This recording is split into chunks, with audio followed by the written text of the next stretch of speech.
Well, for me, it was one of the best Grand Prix that I'd ever done, I think, at least what I can remember. You know, I've done quite a few Grand Prix now, and it just felt absolutely amazing to be able to overtake the last Red Bull and then come across the line in first, you know, and be the first one also to win twice in China.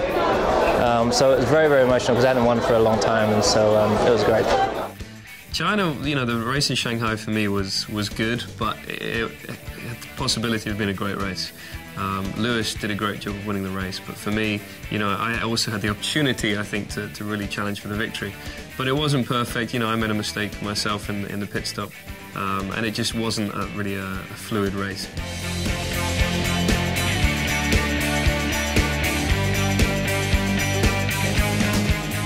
There was a race in Hockenheim a few years ago, 2008, when I won the championship, where I was leading, and then pit stop was messed up through the safety car, and I was back in 6th, and I worked my way up, and I won again.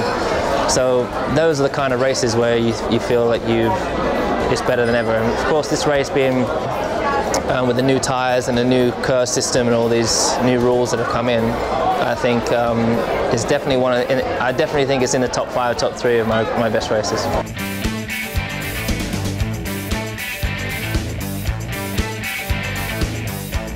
Even if you have a bad qualifying, you can still have a good result. He started the race with brand new sets of tyres. You know, every set of tyres he put on was brand new, which really does help you.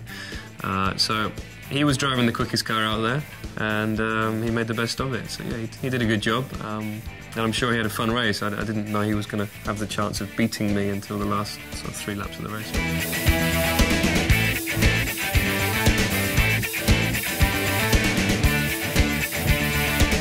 First and foremost, he's a great driver and he's world champion. He's got an unbelievable car at the moment, which we're trying to catch up with. But I think it was just nice to get the team back up there. You know, the team exists and we exist to win, and we haven't won for a while. Whilst I still believe, you know, while we are the best team, we're not actually producing as many wins as we'd like. So it was just great to get back there.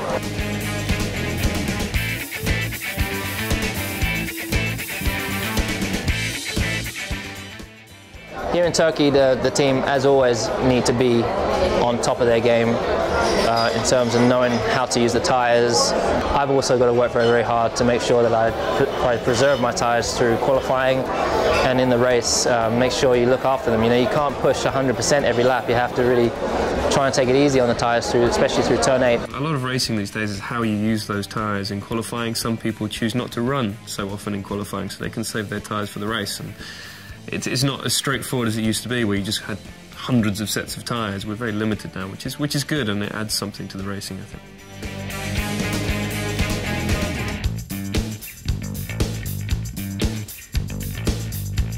Turn 8's a corner that everybody talks about when they mention Turkey, and it is a long, long corner. There's 4 apexes. It's very bumpy, and I think it's going to be very tough for the tyres there, you know, the degradation. So it's going to be interesting to see what people do in qualifying in the race, whether they're going to just be flat out through there or if they're going to be backing off. Turn 12 is at the end of the back straight, where we'll probably have DRS active, and it's a place where there's good overtaking anyway. I had a good little tussle with Lewis there last year.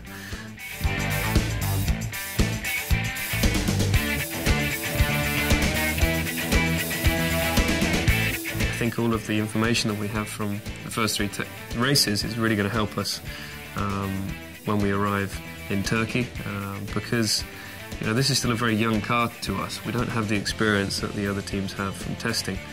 They did sort of 7,000 kilometres and we did half of that, so we're still learning about this car, and that's why it's very exciting.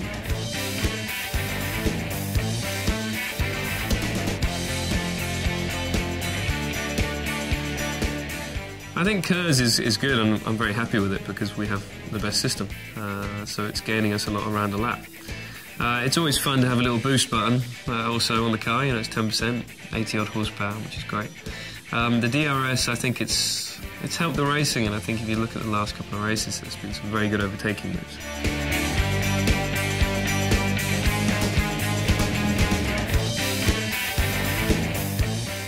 Such a great experience trying to outdrive the guy in front, who naturally generally has more downforce because he has no one in front of him, and so when you're behind you lose downforce, and it's trying to trying to reduce the amount of downforce you're losing, and also try to make them outbrake themselves or make a mistake and find the wave pass. And to be able to do that time and time and time and time again perfectly, that's the key. I love perfection, so I really enjoy that.